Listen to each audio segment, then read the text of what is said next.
অনেকে হতাশ হয়ে বলতো শেখ হাসিনার মরে যাওয়া ছাড়া ও বোধহয় বিদায় হবে না। পরিবর্তন হয়েছে, কিন্তু মানুষের মনস্তাত্ত্বিক, সভ্যতার, রাজনীতির, শিক্ষার, চিন্তার, চরিত্রের কোনো পরিবর্তন আমরা করতে পারি। 90-ও কিন্তু স্বৈরাচারী এরশাদ সেদিনকার রাস্তাঘাটে অত্যাচারী শাসকের বিরুদ্ধে যে মুষ্টিবদ্ধ বাহুতে মানুষের স্লোগানে উচ্চারিত যে স্লোগান, এক দফা এক দাবি, এরশাদ তুই কবে যাবে, ব্যাপক জনগণের আন্দোলন। সচিবালয় থেকে সচিবরা নেমে এসেছে, সেনাবাহিনী, পুলিশ, রাইফেল, অস্ত্র নীরবে দাঁড়িয়ে থেকে জনগণকে রাস্তায় স্যালুট দিয়েছে।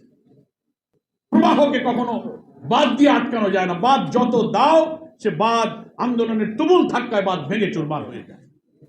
এটাকে বলা হয় অপ্রতিরোধ। এবং 24শে জুলাইয়ের গণ অভ্যুত্থানে কিন্তু আমরা সেই দৃশ্যই কিন্তু দেখেছি। কি অবিস্মরণীয়, বিস্ময়কর দৃশ্য।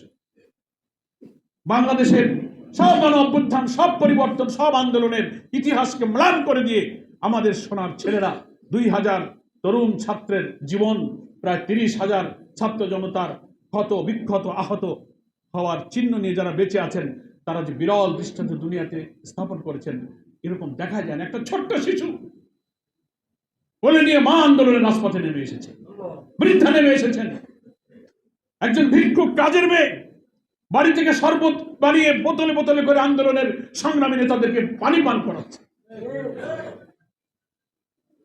পানির কার্টুন নিয়ে নিয়ে মুগ্ধদের মতো তার উত্তরসূরীরা রাস্তায় রাস্তায় পিপাসার্ত তৃষ্ণার্ত আন্দোলনকারীদেরকে পানি পান করাচ্ছে। বাড়ি থেকে, দোতলা থেকে, 3তলা থেকে নানান রকম সাহায্য নিয়ে রাজপথে লক্ষ লক্ষ মানুষ একাকার হয়ে গেছে। এই আন্দোলন কোন দলের ছিল না, কোন শ্রেণীর ছিল না, কোন গোষ্ঠীর ছিল না। এই আন্দোলনের দৃশ্য দেখে মানুষ ভাবছিল এবার কিছু একটা হবে। কি বলেন, ঠিক কিনা? এর আগের 15-16 বছর মানুষ হতাশ হয়েছে, মনে হয় এত আন্দোলন, 14, 18, 24-এ আমরা ভোট দিতে পারলাম না, সব বড় বড় নেতাদের ধরতেছে, গ্রেফতার করতেছে, মামলা দিচ্ছে, ফাঁসি দিচ্ছে, তোমরা আর পারবা না। অনেকে হতাশ হয়ে বলতো শেখ হাসিনার মরে যাওয়া ছাড়া ও বোধহয় বিদায় হবে না।